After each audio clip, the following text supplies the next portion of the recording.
네, 그러면 재미있는 얘기 하나 가지고 좀 시작을 해보겠습니다. 제가 1900이란다. 2010년, 11년도에 중국을 좀 다녀올 일이 있었습니다. 출장권이 있었었는데, 이제 공항에서 호텔까지 택시를 타고 이동을 했었습니다. 택시 타고 이동을 했고, 이제 돌아올 때도 택시를 타고 이동을 했는데, 갈 때는, 그렇죠. 공항에서 호텔 올 때는 80위안 정도 나왔었거든요. 80위안 나왔는데, 이제 호텔에서 공항으로 오는데 도착을 했죠, 공항에. 그러니까 택시 기사가 150위안을 내라고 하는 겁니다. 150위안을. 그래서 너무 비싸다. 왜 이렇게 많냐 그랬더니만 택시 운전기사가 그때 영어를 조금 하더라고요. 그래서 왜 이렇게 비싸냐 그랬더니 조금만 생각하더니만 그럼 120위안만이다. 뭐야? 네. 그래서 이건 너무 비싸다. 우리 올 때 80위안밖에 안 냈는데 왜 이게 이렇게 비싸냐 그랬더니만 그 택시 운전기사가 하는 얘기가 어차피 너희 한국에 가면 이 돈 회사에서 다 지불을 해주는 건데 이거 왜 개인적으로 이렇게 따지느냐 그러더라고요. 누가 이제 그렇게 얘기를 했는지 모르겠는데 하여튼 그거를 이렇게 돈벌이에 정말 잘 활용하는 택시 운전기사 보고서 야 정말 중국 사람들 무섭구나라는 생각을 했었습니다. 그래서 그때 100위안 줬던 것 같아요. 100위안. 깎았지. 20위안 더 내셨는데.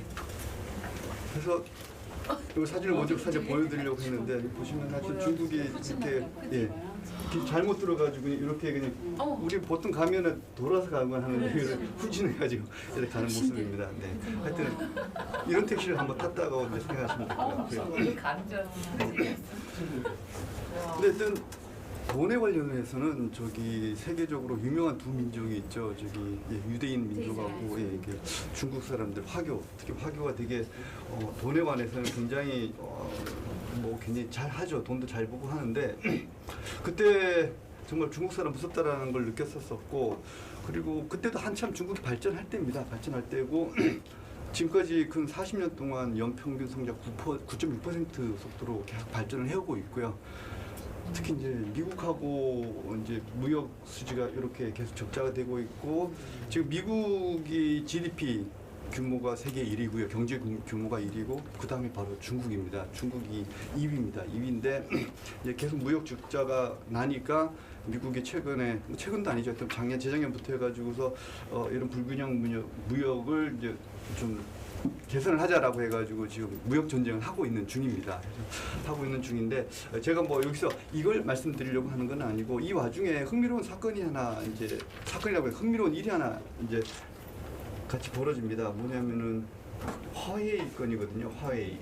갑자기 왜 무역 전쟁 중에 화웨이 사건이 등장을 했는지 갑자기 미국에서 화웨이 제품을 사용하지 말 것을 이제 얘기를 하거든요. 미국 국내에 사용하지 말 것을 얘기를 하고 미국뿐만 아니라 전 세계에서 다른 국가 모두에 화웨이 제품을 쓰지 말라라고 얘기를 합니다.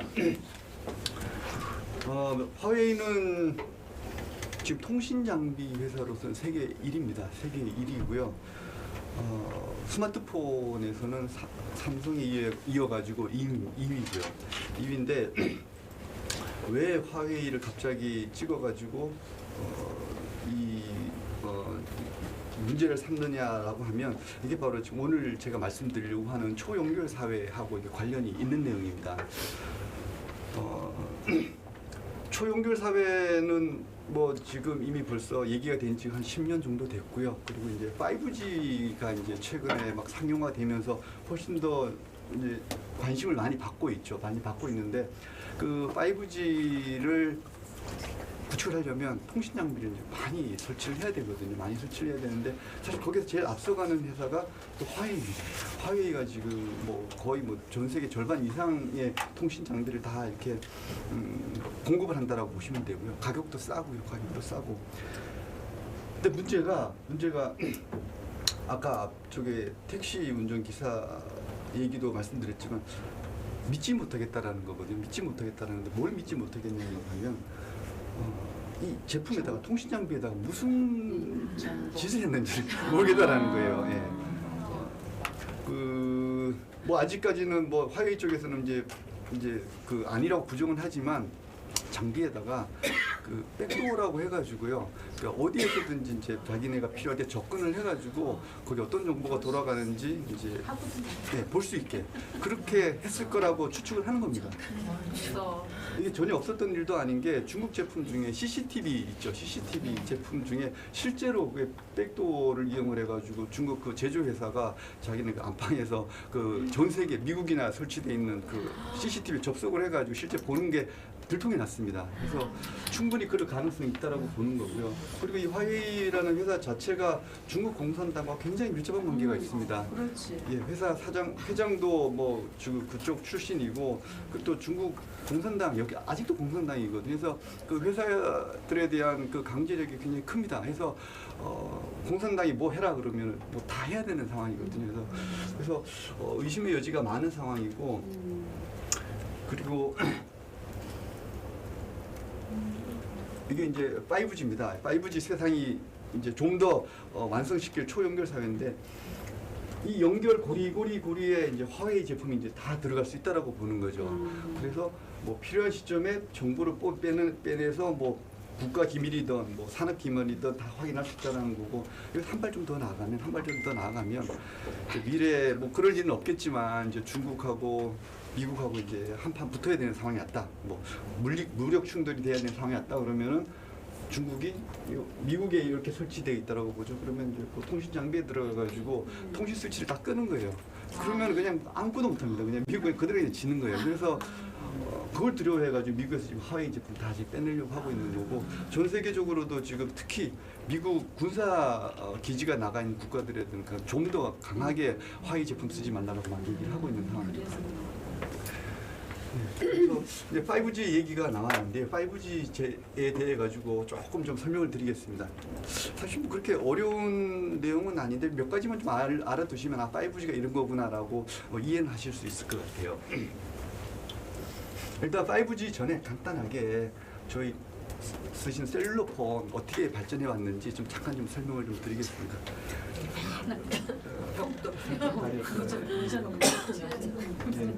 다 잘 아시는 영화들이시죠? 네. 원래 핸드폰, 셀룰러폰은 사실은 자동차 카폰을 위해 가지고 만들어졌습니다. 카폰 써보신 분들 계실 것 같긴 한데 카폰이 생각보다 되게 발전을 빨리 확산이 됐습니다. 생각보다가. 그래서 차들이 너무 많아지다 보니까 예전에는 뭐 예를 들어 남산에 그 기지국 하나 세워가지고 서울시내 다 쓰고 있었는데 그러면 주파수가 어차피 제한이 돼 있어가지고 몇 대 못 쓰거든요. 이 문제를 해결하려고 이렇게 나눕니다. 작게. 이렇게 해가지고 그걸 셀 방식이라고 해가지고요. 작은 단위로 나눠가지고 거기에 기지국을 하나 세워가지고 해서 보다 많은 사람들이 쓸 수 있게 만드는 게 이제 이걸 셀룰러라고 하는 거거든요. 미국에서 이제 준비가 된 건데 만들어진 건데 자동차를 위해 만들어진 기술입니다. 근데 모토로라에 있는 사람이 야 이거 사람이 있으면 어떨까? 사람들이 들고 다니는 폰에 적용하면 어떨까? 근데 저희는 지금 생각에 당연한 얘기인 것처럼 느껴지지만 그때 당시에는 아니 왜 사람들이 폰 들고 거리를 다니면서 전화를 하느냐 그런 이유가 없다라고 해가지고서 전혀 생각을 안 했는데 모토로라 사람들은 굉장히 이제 앞서간 거죠. 미래는 사람들이 걸어 다니면서 쓸 일이 있을 거야라고 해가지고서 테스트를 했는데 그게 최초의 폰이 이렇게 생겼습니다. 이렇게 굉장히 크고 당시에도 벽돌폰이라고 했는데 이제 그 제품을 굉장히 빠르게 3개월 만에 만들어가지고 테스트를 잘 했죠. 해가지고서 시장에 내놨더니 막 줄을 서가지고 막 서고 그때부터는 폭발적으로 이제 성장을 한 겁니다. 지금 뭐 폰이 없는 분이 없을 정도로 뭐 이렇게 다 쓰고 있는 거고요.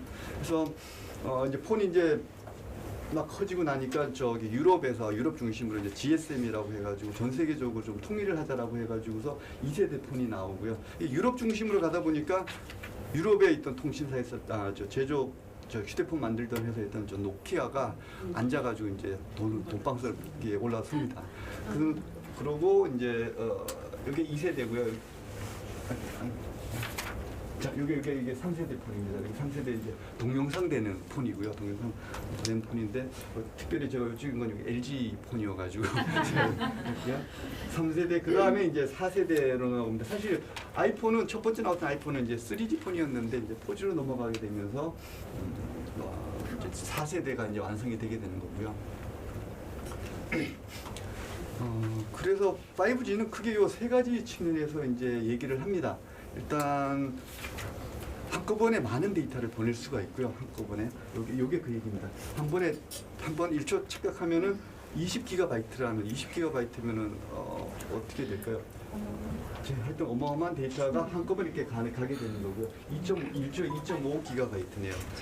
저만한 데이터가 한꺼번에 간다는 거고요. 그 다음에 데이터가 빨라진다고 하지 않습니까? 데이터 전송이 계속 빨라진다고 하지 않습니까? 그 빨라진다고 하는 게 사람들이 이제 얼핏 생각하면은 하나의 데이터가 가는 속도가 빨라진다라고 생각을 하는데 그렇지는 않습니다. 어차피 이거는 빛의 속도와 비슷한 속도로 가기 때문에 한 비트가 가는 속도는 거의 일정을 합니다. 일정하고요.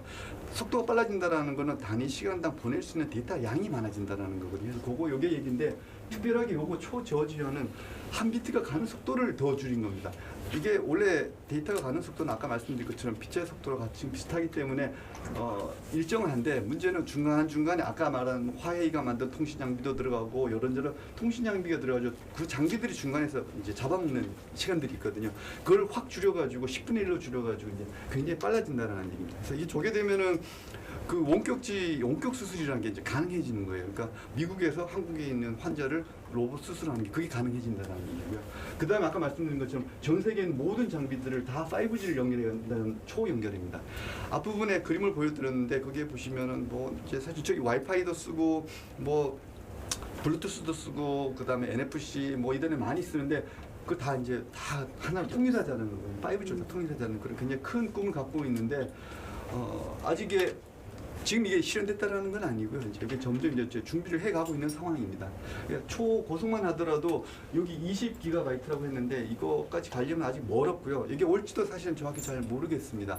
지금은 현재 대비 한 4G 대비 한 2배 정도 빠르고 그 정도만 지금 하고 있고요.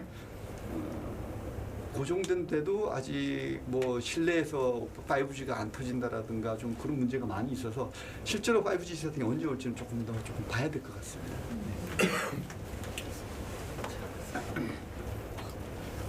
실제로 초연결 사회를 만들기 시작한 건 아까 셀룰러 통신도 있지만 인공위성의 역할이 되게 큽니다. 인공위성의 역할이 되게 크고요. 최초의 인공위성이 올라간 다음에 이 텔스타라고 하는 1962년도에 요 위성이 올라가면서 TV 영상 공유가 됩니다. 그러니까 미국에서 찍었던 존 F 케네디 영상이 이제 바로 실시간으로 이제 유럽으로 가기도 하고요. 그다음에 전화 통화도 일어나기도 하고 해서 이 인공위성의 역할이 되게 크고요. 그다음에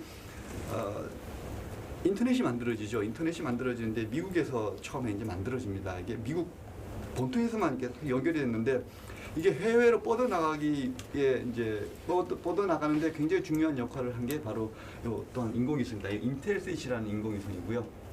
요 인공위성을 통해 가지고 미국하고 이제 하와이하고 이렇게 연결이 됩니다. 하와이에서 그래서 이제 인터넷이 본격적으로 해외로 확장하는 계기가 되고요. 우리나라 최초의 인터넷도 역시 요 인텔셋을 통해 가지고 인터넷에 연결이 됩니다. 원래 우리나라 인터넷은 미국이 인터넷을 자국의 어떤 군사적인 목적과 그런 용도로 썼었기 때문에 미국 이외의 나라한테 접근을 불허했었거든요. 그래서 우리나라는 따로 자생적으로 만들어졌습니다. 굉장히 특이한 케이스고요. 우리나라 스스로 만든 겁니다. 인터넷을. 그러고 난 다음에 나중에 이제 미국 인터넷하고 연결시킬 때 태평양 상공에 있던 인텔셋을 통해 가지고서 이제 인터넷이 연결이 됩니다. 요건 이제 이리듐인데요. 요거 이리듐은 아까 앞에 말씀드린 셀룰러 이동통신은 기지국을 다 세워가지고 이렇게 하는데 그 기지국 그렇게 다 언제 세워? 그냥 하늘에 인공위성 77개 띄워가지고 그냥 어디서든지 뭐 바다 한가운데 사막 가운데 해서 다 그냥 하자라고 해가지고 만든 위성 프로젝트인데 요건 이제 망했습니다. 요건 워낙 셀룰러 이동통신 너무 워낙 빠르게 발전을 해가지고 가격도 빨리 내려가고 근데 여기 이제 비싸죠. 아무래도 좀 비싸고 해서 요거는 사업적으로 안 된 케이스가 되겠고요. 초연결 사회를 이제 처음 만들기 위해 세계를 묶는 역할을 인공위성이 했다면 실질적으로 지금 현재 모든 데이터는 보시는 바와 같은 해저 케이블을 통해 가지고 연결이 됩니다. 그래서 전 세계는 지금 이렇게 많은 해저 케이블로 다 연결이 되어 있고요. 전 세계 통신량의 98%는 다 해저 케이블을 통해 가지고 오고 간다고 보시면 되고 인공위성은 한 2% 정도만 하고 있습니다. 예. 예전에 저기 뭐 올림픽 같은 거 아니면 무슨 세계적 국제 경기대회 하면은 미국이든 어디서 하면 한국에서 위성 중계를 했었거든요. 실시간 위성 중계를 했었는데 지금은 다 해저 케이블로 옵니다. 해저 케이블. 2016년도에 브라질에서 리우 올림픽 할 때도 해저 케이블 타고 이 신호들이 이렇게 해가지고 미국으로 가가지고 태평양 건너가지고 이렇게 왔었습니다. 지금은 전부 다 해저 케이블을 이용을 해가지고 국제적인 경기들 같은 게 중계된다고 보시면 됩니다. 해저 케이블들은 대부분 통신사들이 설치를 하죠. 통신사들이 뭐 전화선이나 뭐 케이블을 깔듯이. 근데 지금은 구글이나 페이스북, 그다음 마이크로소프트 같은 그런 회사들이 어마어마하게 투자를 합니다. 예. 특히 뭐 구글은 그런 측면에서 이제는 구글은 통신회사라고 말할 정도로 어마어마하게 지금 투자를 해가지고 하고 있고요. 왜냐하면 구글이든 페이스북이든 많은 사용자가 붙으면 붙을수록 그 회사는 돈을 버는 회사거든요. 그래서 더 많은 사용자들이 자기들 서비스를 이용할 수 있도록 그 해저 케이블을 어마어마하게 설치를 하고 있습니다. 그래서 점점 더 많은 해저 케이블들이 지금 설치가 될 거고요. 네. 앞부분에서 위성통신이랑 해저 케이블들은 사실 저희가 보기는 어렵습니다. 보기는 어렵지만 거의 매일 사용한다고 보시면 됩니다. 뭐 구글이든 뭐 페이스북 쓰시면 뭐 반드시 해저 케이블 통해 본다고 사용하시면 된다고 보는데요. 우리 주위에서도 뭐 통신을 위한 기술들은 다양하게 있습니다. 지금은 많이 없어졌는데 이더넷 케이블들은 많이 없어졌죠. 예전에는 뭐 많았습니다. 여기 전부 다 여기도 이더넷 케이블은 여기 하나 있네요. 근데 대부분 와이파이를 쓰죠. 사무실에 다 와이파이를 쓰고요. 무료 와이파이도 있고. 그 다음에 이제 폰에서는 이제 NFC는 사실 좀 성공을 잘 못했습니다. NFC 원래는 저게 정말로 엄청난 변화를 일으킬 거라고 했는데 생각보다는 좀 성공을 못했고요. 대신 이제 다른 방식으로 이제 휴대폰 결제 방식을 사용을 하고 있고, 그 다음에 이제 블루투스 스피커가 많아졌고요. 그 다음에 집에서 가전 제품까지는 아직 아니지만 뭐 전등을 켜고 끈다든가 하는 그런 저전력 무선 통신이라고 하는 그런 제품들도 이렇게 있습니다. 네, G웨이브라고 하고요. 네네. 앞부분에서는 어쨌거나 눈으로 볼 수 있는 연결들이거든요. 뭐 무선도 뭐 안테나가 있고 하는데 볼 수는 없지만 무수한 안에 연결들이 있어가지고 제품을 부품이 되는 거고, 그리고 사실 초연결 사회의 진정한 주역이라고 저는 보는 게 이런 집적 회로라고 생각이 됩니다. 요거 정말 손 위에 조그마한 사이즈인데 IBM이 개발한 세계 최소형 컴퓨터입니다. 작년에 개발을 한 건데요. 컴퓨터인데 이 컴퓨터의 성능이 어느 정도인가 하면은 이게 386 컴퓨터 수준입니다. 386 컴퓨터. 이런 프로그램 다 돌릴 수 있다고 보시면 됩니다. 이런 제품이 요런 게 신발에도 들어가고요, 안경에도 들어가고, 옷에도 들어가고, 모든 게 다 들어간다고 생각하시면 됩니다. 그것들이 서로 통신을 해가지고 정보를 주고받는 거고, 그게 바로 초연결 사회라고 보시면 됩니다. 이 제품의 내부 구조가 어떻게 생겼느냐? 꼭 이 제품만 말하는 건 아니고 모든 집적 회로가 다 이렇게 생겼습니다. 이게 지금 PPT였으면 좋았을 텐데. 페이지 다운 안 되나요? 페이지 아유, 감사합니다. 네. 일단 낮춘 다음에 제가 페이지 다운. 이게 집적 회로의 내부입니다. 아까 보여드렸던 조그마한 컴퓨터뿐만 아니라 저기 컴퓨터에 들어간 CPU든 뭐 모든 제품 안에 내부가 다 이렇게 있다고 보시면 돼요. 일단 이해가 안 되시죠? 이게 뭐냐면 왜 가끔씩 그 TV에 보면 이렇게 둥근 온판, 웨이퍼라고 하는 온판 같은 거, 이게 반도체입니다라고 이렇게 보여주는 거 있지 않습니까? 그 여러 둥근 온판이 이게 실리콘으로 돼 있는데 그 실리콘에다가 그 나노미터 단위로 트랜지스터라는 거를 이제 구현을 합니다. 거기다가 이제 그 이온 같은 걸 주입을 해가지고 조그마한 진짜 크기가 하여튼 나노미터라고 생각하시면 되고요. 그 정도의 트랜지스터를 다 구현을 하고 소재를 구현을 한 다음에 그거를 이런 선으로 다 연결한다고 보시면 됩니다. 그렇게 해가지고 CPU가 되는 거고 앞에서 보시는 컴퓨터가 되고 이렇게 그렇게 나온다고 보시면 됩니다. 이 구조는 간단하다는 말이 좀 엎여 있긴 한데요. 심플합니다. 심플한데 이렇게 복잡하면서 해서 모든 게 다 가능해지는 그런 제품이 되겠습니다. 복잡한 대신. 네. 그 부품이 몇 개 없다는 그런 말씀입니다. 비슷한.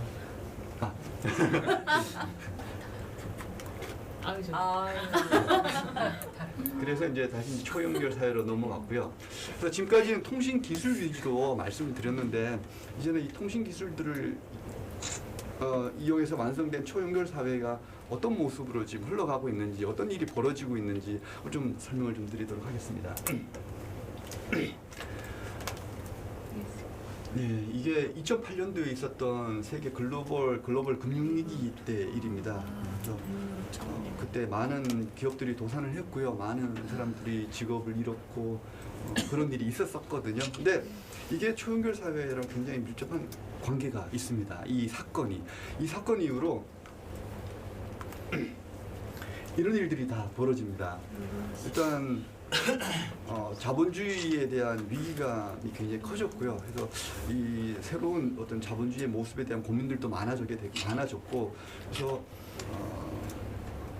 일단 물건을 계속 소비하고 뭐 그런 게 아니라 공유해서 쓰자라는 그런 이제 얘기가 나오게 됩니다. 그래서 그때부터 공유 경제라는 얘기가 계속 이제 나오게 되고요. 그 다음에 기업들도 예전에는 IT 제품들을 다 사가지고 직접 하려고 했었거든요. 그거를 전부 외주를 주는 거죠. 그래서 클라우드 컴퓨팅이라고 해서 아마존이든 구글이든 이런 회사에다가 다 일정한 비용을 내고 자기 필요한 만큼만 쓰는 클라우드 컴퓨팅이 이제 이때부터 굉장히 이제 인기를 많이 얻게 됩니다.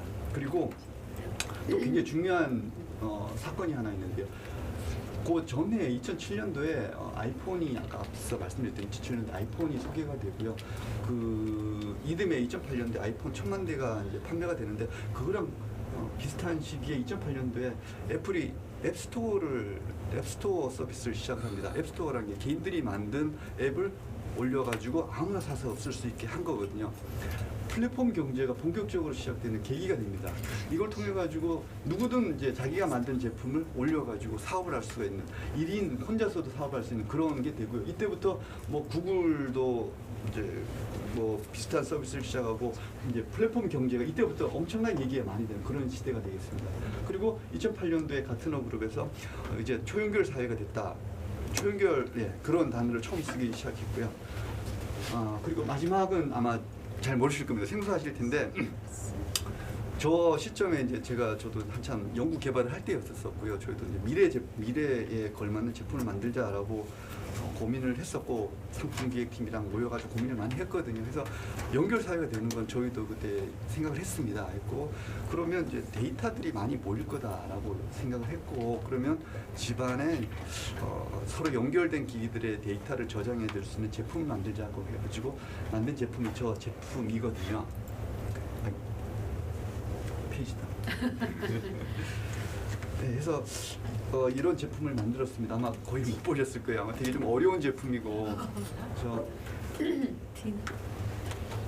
네타드라는 이름이었었는데 이제 제가 요거 말씀드리고 싶은 거는 연결 사회를 예측을 하긴 했는데 좀 제대로 예측을 못해서 좀 사업이 좀 안 됐는데요. 저희는 제품 사진 찍고 뭐 이제 스마트폰으로 찍거나 그때까지만 해도 디지털 카메라가 인기가 많았었습니다. 그래서 그걸 다 저장을 하고 TV에 있는 거 녹화해가지고 저장하고 뭐 음악도 뭐 노트북에 있는 거 저장하고 이런 세상이 될 거라고 생각을 했는데 세상이 이거랑 완전히 다른 방향으로 갑니다. 아까 말씀드린 것처럼 클라우드 컴퓨팅이 막 생기잖아요. 사람들이 데이터를 다 클라우드로 다 올립니다. 이거 이제 안 쓰고요. 그리고 그때부터 아까 뭐 구글이나 이런 회사에서 공짜로 또 나눠줘요. 공짜로 맞죠. 클라우드 다 그냥 공짜로 쓰라고 그러고 해가지고 데이터를 저런 거 굳이 안 쓰고 다 클라우드에 옮기게 되고 올리게 되고요. 그래서 클라우드 때문에 일단 어려운 부분이 있었고 또 하나 굉장히 중요한 부분이 음악하고 영화하고 예전에는 다 이렇게 패키지 미디어라고 그러거든요. 이렇게 뭐 카세트 테이프든 CD든 그걸 돈 내고 사와가지고 이렇게 혼자 듣는 방식이었었거든요. 과도기적인 게 다운받아가지고 쓰는 시절이 잠깐 있었습니다. 돈 내면 MP3를 다운받고 있었는데 이제 다 없어졌습니다. 없어지고 스트리밍으로 다 넘어갔습니다. 그냥 돈 내고 스트림 받아가지고 음악 듣고, 영화도 마찬가지입니다. 넷플릭스 지금 어마어마하거든요. 돈 내고 그냥 다 받는 그런 구조로 넘어갔습니다. 그래서 그런 부분이 지금 현재 초연결 사회에서 벌어지고 있는 그런 모습이라고 보시면 될 것 같고요. 그래서 저희가 미래를 예측을 하려고 했지만 미래 예측하는 게 정말 어렵다라는 거 하고, 그다음에 사업이 좀 안 됐다라는 그런 부분. 네. 그리고 저때 저희가 네. 그리고 또 말씀드린 이제 공유 경제라는 건데, 사실 이거는 조금 취지는 정말 공감을 하고요. 지구상에 있는 자원을 최대한 아끼고 서로 공유해 가면서 쓴다라는 정말 취지는 너무 좋은데, 그때 그 앞에 말씀드렸던 그 하버드 교수도 그런 의미에서 이제 얘기를 한 건데, 사실 지금 조금 변질되고 있습니다. 변질되고 있고요. 공유경제 기업이라고 하는 회사들도 사실은 조금 보면은 저게 공유경제인가라는 부분을 좀 갸우뚱해지는 부분도 좀 많고, 이 타다만 하더라도 개인의 유유자산을 활용한 경제활동이 추가 소득인데, 타다는 그게 아니라 그 회사에서 차를 다 산 겁니다. 다 차를 사가지고 이제 하는 거라서 이게 공유인가라는 부분도 있기는 한데, 하여튼 좀 뭐 공유 경제의 의미는 굉장히 좋은데, 하여튼 지금은 조금 좀 그런 부분이 있고요. 네. 그래서 여전히 이 세계 이 네 개 가파라고 하는 구글, 아마존, 페이스북, 애플이죠. 애플, 예, 아마존이라는 회사가 전 세계를 지금 쥐락펴락하고 있고요.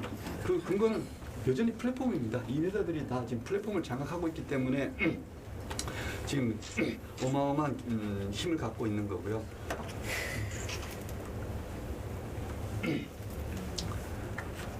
그리고 이제 조금 더 재밌는 얘기를 조금 해드릴게요. 이거는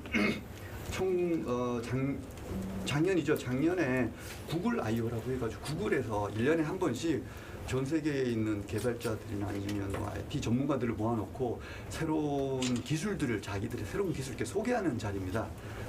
이게 뭐 하는 장면이냐면, 구글의 인공지능이 미용실하고 그다음에 식당에 전화를 해가지고, 인공지능, 사람이 아니라 인공지능이 전화를 해가지고 예약을 하는 장면인데요. 전화 끝나고 나서도 이 사람들은 자기가 인공지능하고 통화한 사실을 전혀 몰랐습니다. 그리고 인공지능이 여기 보시면 제가 인공지능 이렇게 거의 사람처럼 뭐 흉내를 내서 이런 상황이고요.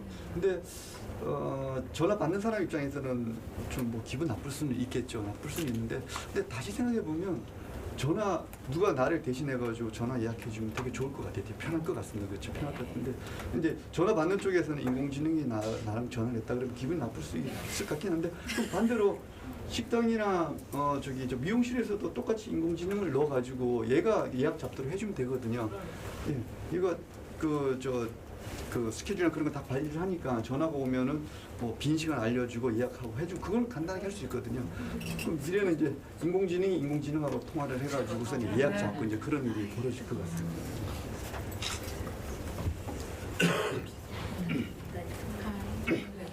그리고 또 다른 인공지능 간의 협업인데요. 알렉사는 아마존의 제품, 아마존의 인공지능이고요. 코타나는 마이크로소프트의 인공지능입니다. 이 둘도 서로 통신을 해가지고 한쪽에다 뭘 주문을 하면, 그러니까 아마존은 물건을 파는 회사고, 이 마이크로소프트는 물건을 안 팔고 자체적으로 클라우드를 운영하면서 무슨 일정이라든가 뭐 메일이라든 그런 거를 이제 서비스를 하거든요. 그래서 알렉사한테 자기 메일 정보 알려달라고 그러면 코타나랑 연락해가지고 정보 가져오고요. 코타나한테 물건 사달라고 그러면 코타나는 알렉사한테 얘기를 해가지고 물건 사오고, 그런 구조로 되어 있습니다. 그래서 이게 작년에 시도된 사례고요. 이거는 또 다른 기계와 기계가 서로 통신을 하면서 어떤 협업을 하는 겁니다. 자동차 5대가 있는데요. 제일 앞에 있는 자동차가 뒤에 있는 자동차들한테 계속 정보를 줍니다. 지금 뭐 차 길 정보가 어떻고 뭐 GPS 정보를 다 줘서 이 5대가 서로 연결이 돼가지고 기차처럼 이렇게 가는 거거든요. 이게 2012년도에 만들어진 제품인데, 기계하고 기계들이 서로 통신을 해가면서 하는 거고, 지금도 V2V라고 그래가지고요. Vehicle to Vehicle이라고 그래가지고 교차로에 있으면 예를 들어 직진하는 차는 사실 오른쪽에 있을 거면 잘 안 보이지 않습니까? 건물이 이렇게 있으면 그 경우에도 무선 통신을 통해 가지고 자동차와 자동차 이게 서로 통신을 해가지고 이 오른쪽에서 차가 오고 있다는 걸 알 수도 있고요. 그다음에 고속도로에서 차가 정체돼서 이제 서 있으면 그때 종종 사고 나잖아요. 이렇게 갑자기 고속도로에서 차가 서 있으면 사고 날 수 있는데 그런 상황에도 차들끼리 통신을 합니다. 해가지고 앞에 정체돼 있으니까 조심하라고 차가 뒤에 있는 차들은 막 신호를 주거든요. 그러면 이제 속도를 줄이는 그런 작업 그런 것도 이제 되고요. 그래서 기계하고 기계 간에 이제 서로 통신을 해가지고 뭔가 사람한테 이로운 일을 해주는 그런 것들도 전제 준비 중에 있습니다. 그리고 요거는 카메라를 통해 들어온 영상 정보를 해석을 해가지고 이제 기기가 거기에 맞는 대응을 하는 거거든요. 그래서 이건 뭐 자율주행 차량을 위해 가지고서 이제 하고 있는 건데 이게 무서우시다고요? 네. 계속 개인이 없는 것 같은. 네. 뭐 자율주행차가 다 알아야지 피해갈 수 있잖아요. 그렇죠? 그리고 또 이제 말이죠. 앞에 사람이 있으면 설 수도 있는데 이게 지금 좀 다른 쪽으로도 지금 이용될 수가 있는 게 미국의 드론 전투기, 무인 전투기 아시죠? 무인 전투기 밑에 카메라가 달려 있는데 그 카메라가 엄청 고해상도 사진이고요. 여기 한번 사진 탁 찍으면은 도시 하나가 다 고해상 사진을 찍히거든요. 그거를 이렇게 해석할 수가 있습니다. 이렇게 쫙 찍으면 아프가니스탄 딱 찍으면 무기 들고 돌아다니는 사람들이 다 찾을 수가 있어요. 예. 그래서 그 작업을 작년부터 지금 하고 있습니다. 뭐 미국에 있는 유명한 이제 회사들 하고 있고 그 중에 구글도 있고요. 구글에서 그 온 사진을 가지고 무기 있는 사람 찾아가지고 미리 체크해야지. 체포요. 이게 드론 전투기가요. 원래는 군 활동이라는 게 정찰이 가고요. 정찰 쫙 한 다음에 공격할 요소가 생기면은 보고를 해가지고 이제 공격 부대가 갑니다. 공격 부대가 가지고 공격을 하거든요. 이게 전통적인 방식이었는데 드론 전투기가 나온 다음에는 가가지고 정찰을 하고 난 다음에 목표가 공격할 게 생기잖아요. 그러면은 일단 보고는 합니다. 왜냐하면 사람들이 눈으로 보고 하는 거라 가지고 전투기가 파가고 보고를 하면 위에서 공격을 해라라고 하면은 공격을 하거든요. 그래서 드론 전투기는 무인 전투기는 정찰과 공격이 같이 동시에 됩니다. 근데 지금 최소한 그래도 그 사이에 인간들의 의사 결정이 들어가요. 근데 지금 아까 제가 처음에 말씀드린 거는 즉석에서 해결할 수 있다라는 겁니다. 그러니까 가가지고서 보고 무기 가진 사람이 있으면 바로 공격을 할 수 있다라는 거거든요. 그래서 벌써 그래서 구글에서 구글 엔지니어들이 1000명이 이건 안 된다 이런 거 하면 안 된다 해가지고서 반대를 했고요. 그래서 구글은 빠졌습니다. 그래서 그 프로젝트 빠졌고 그래서 전 세계적으로 이런 거 AI 인공지능을 군사 무기에 활용을 하면 안 된다라고 해가지고 많이들 걱정을 하고 있는데 좀 우리나라는 약간 좀 거꾸로 가고 있습니다. 우리나라는 인공지능을 좀 군사 무기에 많이 쓰려고 좀 많이 좀 노력을 하고 있는 편입니다. 예, 그리고 마지막으로 그래서 지금 초용사에 말씀하는데 핸드폰이야. 예. 마스크인 줄 알았어. 마스크. 사진 찍고 그림이어서 좀 과장돼 보이죠. 그림이어서 과장돼 보이죠. 네. 한 번만 더 보여주세요. 실제 찍은 사진에서도 똑같습니다. 가족끼리 밥 먹을 때도 전에 사진이에요. 앞에 사진을 다시 한번 사진 너무 찍기. 충격적이어가지고. 맞아. 근데 미세먼지 때문에 마스크 쓴 줄 알았어. 나도 마스크였어. 그래서 지금 오히려 소통의 과다 시대고요. 소통이 과다하다 보니까 오히려 현대인들이 많이 고독한 편인 것 같고요.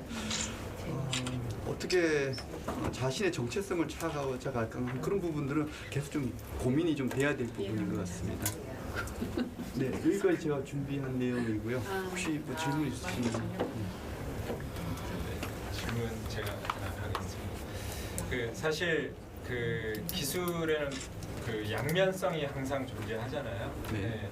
지금 그 5G 시대에 돌입했다고 뭐 저 한국이 이제 최초라는 타이틀도 달고 했는데 문제는 5G 기술 자체가 구현이 되려면 기지국도 더 좁혀져야 되고 네. 예, 그러면 결국은 무선이라는 그 관계 속에서는 전자기장이 발생될 수밖에 없잖아요. 그러면 과거에 4G였을 때는 그 운영하는 그 주파수가 뭐 2GHz 이하. 근데 5G서부터는 6기가 이상. 또 심지어 우리나라는 28기가를 요구를 하고 있는 상황에서 전자기장에 대한 어떤 인체에 대한 문제, 심지어 브레셀 같은 벨기에 브레셀은 기술적 인간에 대한 문제가 해결되지 않으면 5G를 절대 사용 못한다라고 해서 한 국가, 한 도시에서 그걸 지금 거부하고 있는 상태인데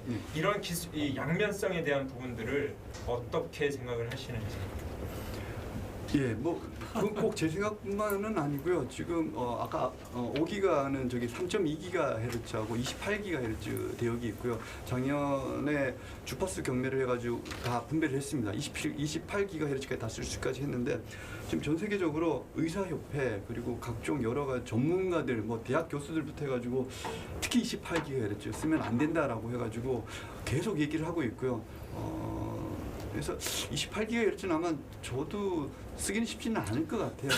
그리고 28GHz는 쓰기 위해 가지고 갖춰야 될 내용이 되게 많습니다. 28GHz는 데이터량이 어마어마하게 전송이 왔다 갔다, 그냥 아까 볼 수 있는 것처럼 1초에 2GB가 왔다 갔다 해요. 폰하고 기지국하고 왔다 갔다 하는데 이게 폰하고 기지국하고 왔다 갔다 해서 끝날 일이 아니거든요.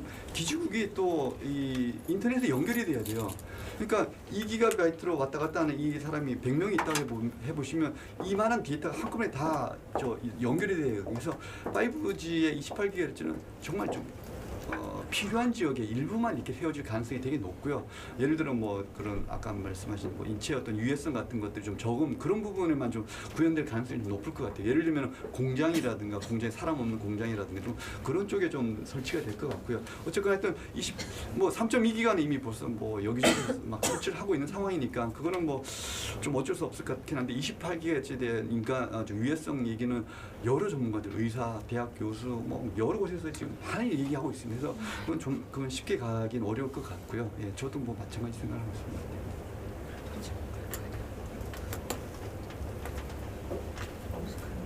네.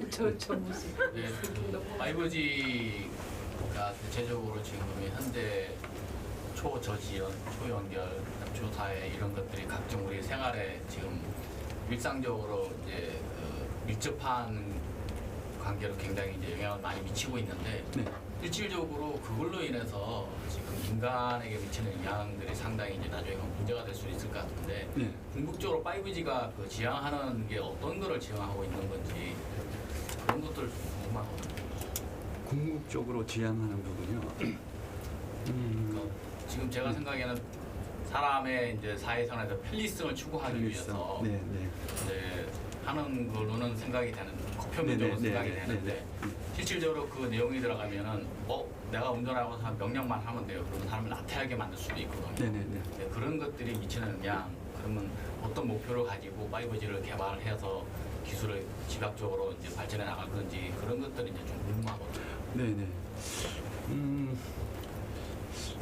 그 질문에 제가 100% 정확한 답변은 좀 아닐 것 같긴 한데 제가 이렇게 좀 답변을 좀 드려볼게요. 사실 5G 정말 필요하냐라는 질문에 대해서 정확하게 답변을 아직 할 수 있는 분이 없는 것 같아요. 다들 5G의 필요성에 대해 가지고 좀 의문부호를 붙이고 있습니다. 그나마 뭐 AR, VR이죠. 특히 VR 요즘 광고 많이 했었거든요. 5G 가지고. 근데 VR은 전문가들은 이거는 좀 인기를 얻기는 힘들다라고 지금 보고 있고요. VR 같은 경우는 사람을 피하게 만들 수 있어요. 예. 그래서 VR은 아닐 것 같고 그러면 사실 킬러 어플리케이션이라 그러죠. 킬러 애플리케이션이 사실 없는 상황이에요. 4G 때도 사실 비슷했었습니다. 4G가 나왔을 때도 야 이거 3G만 해도 동영상으로 채팅도 되고 동영상 통화도 되고 다 되는데 4G가 필요할까라고 해서 되게 좀 회의적이었었거든요. 근데 이걸 누가 뚫었냐면은 스마트폰이 뚫었습니다. 스마트폰에 앱이 올라가면서 거기에 뭐 무한한 데이터들이 오고 가고 하면서 그 4G가 사실 스마트폰이 4G를 살렸거든요. 근데 5G는 사실 아직 없어요. 뭐 어떤 어플리케이션이 나와야 이 5G가 진짜 의미를 갖는다라고 말할 수 있는 그게 좀 없는 상황이기는 합니다. 지금 뭐 자율주행 자동차가 5G 시대에 굉장히 어떤 베네핏을 많이 가질 거다라고 하지만 사실 자율주행차도 저 지금 자동차 쪽에 있거든요. 자동차 좀 만들고 있는데 최소 앞으로 10년 내에는 완전한 자율주행은 어려울 거라고 지금 보고 있고요. 그래서 이래저래 5G는 효용성에 대해서는 의문을 갖고는 있는데 근데 보급률, 확산 속도는 엄청납니다. 지금 올해 연말까지 전 세계적으로 1,000만 명이 5G에 가입할 거라고 그러고요. 우리나라도 올해 연말까지 한 300만 명이 5G 가입을 할 거라고 그러거든요. 그러니까 이게 뭐 내가 5G가 반드시 필요해 이래서 사는기보다는 그냥 이미 이제 고를 수 있는 폰이 그거밖에 없는 상황인 것도 있고요. 그리고 뭐 4G 비교해가지고 특별히 비싸지도 않고 쓸 수 있는 거고 그러면 뭐 왜 이거 안 쓸 이유가 없거든요. 그렇게 해서 그냥 5G가 이렇게 늘어나는 그런 것도 있고 모르죠. 어떤 5G를 명확하게 목적을 두고서 이런 용도로 만들었어라는 것도 있겠지만 결국은 어느 시점 가서 5G가 많이 보급되면 그 중에 이제 또 천재적인 사람이 나와가지고 5G를 이렇게 쓰면 돼라고 해가지고 많은 인기를 얻을 수 있는 어플리케이션이 나오면 아마 그때 가면 그게 맞아 그게 원래 5G의 목적이었어 그렇게 말할 수도 있을 것 같습니다. 예, 저희가 시간 관계상 이것으로 마치고 다시 한번 우리 뜨거운